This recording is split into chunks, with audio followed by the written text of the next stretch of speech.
Hi, I'm Tony Fleming, and this is Fleming's Ultimate Garage. Hey everybody, thanks for joining us on today's video. 69 Nova Super Sport. You know, lots of Novas out there, lots of cool cars and stuff like that, but once in a while you get across a car that's really very, very different. And the reason it's so different is because, you know, the Novas really were built, they were very light compared to a Chevelle. You'd be surprised at the difference of performance.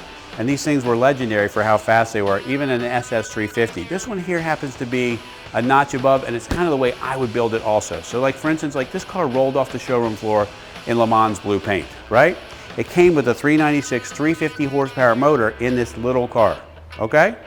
But on top of it, this guy took the 396 matching numbers engine, which is still in here, okay?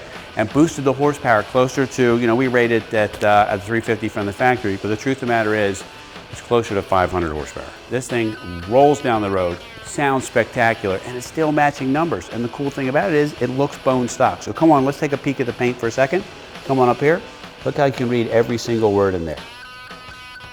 And it's nice too that it's not a color change. This is originally how it came out. So when you got the big block engine, you got a couple nice upgrades on the car. You got the Super Sport wheels here. Same thing you would have gotten on a Chevelle or a Camaro with the big block. We put the red lines on it. We put red line radials on it because it enhances the driving experience. It probably came with, obviously it came with belted tires at the time because radials hadn't come out yet. And you could have got red striped tires. But here, even though they're not fully authentic, if you were going to take it to a show, I'm not sure if you're going to show this car or not, so you maybe would convert them over, but the red line radials make the car drive so nice. So anyway, just I throw that out there. Great looking body lines on this car. These cars, because they were unibody, didn't have great panel fit and gaps. Years later, this one here has had some massaging done to it, kind of brought it back to its original look and stance. So anyway, new stainless, new chrome, trim, emblems, all kinds of nice things on the car to make it look really, really nice. And when we get inside the car, I'll show you a couple of small things that are in there too. All right, so let's take a peek under the hood for a second and we'll go from there.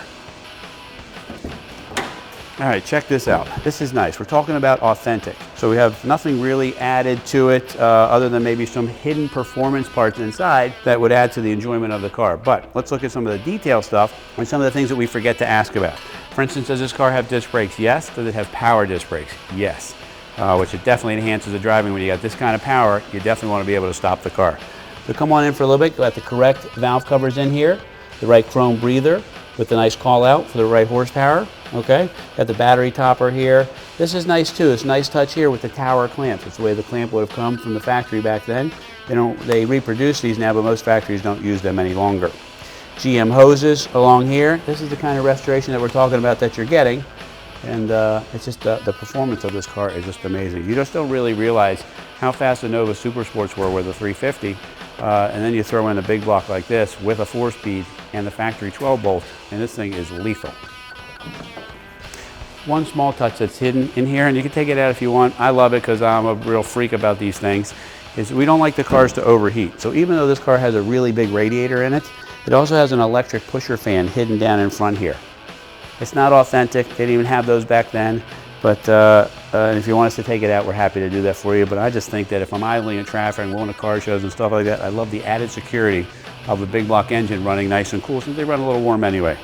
Just a thought, okay? All right, let's check out the trunk for a second and see what kind of detail we have back there. Still nice too. You know, this piece here looks nice coming across. All the taillight bezels are new, trim is new, bumper's new, stainless around there is new. Okay, look how nicely detailed the trunk is. Splatter painted, and a shot of clear over top of it.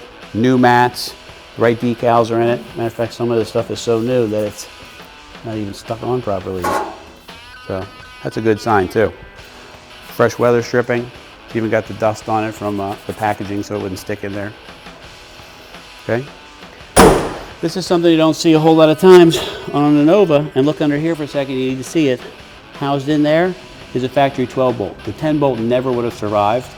You know, off the parking lot, the first, 1-2 shift, that thing would have grenaded itself. And here they've done the right thing by putting the factory 12-bolt in, the big heavy-duty 4-speed, matched with that big motor, and it's definitely holding together nicely. Package tray done properly with the speaker covers. Actually got a nice little sound system in it too, if you want to hear that.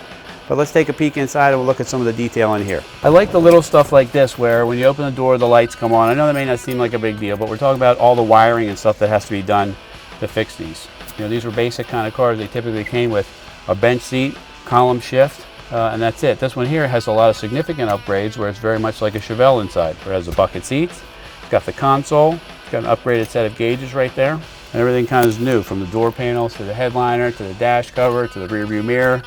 All that's really, really very nice. But what we really care about is these extra pedals down here with the dress up. What we really care about is what's this bad boy sound like. You know, this is nice too, because you can hear, let me turn the stereo off. You can hear little stuff, like listen to that. May not seem like a big deal to you, but you can imagine what it takes to get the key and buzzer to work on a car 40 years later. Close the door, it shuts off, and then hit the key. This car fires right up, man. Listen to it. It's just an animal.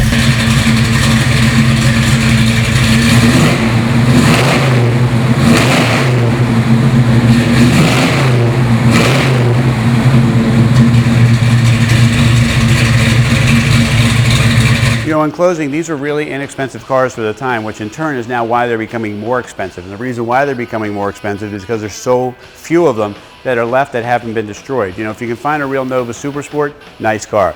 Find a real Nova Supersport SS350 car, nice car again. Find it with a 4-speed, even nicer, right? Find a SS396 350 horsepower car with a 4-speed and the factory 12-bolt and matching numbers and original Le Mans blue paint. Bingo, you're a big winner. And this is one of those cool cars you can go someplace and then the likelihood of seeing a big block 4-speed Nova with matching numbers is very, very slim. Anyway, call us 301-816-1000 and we'll tell you all about it.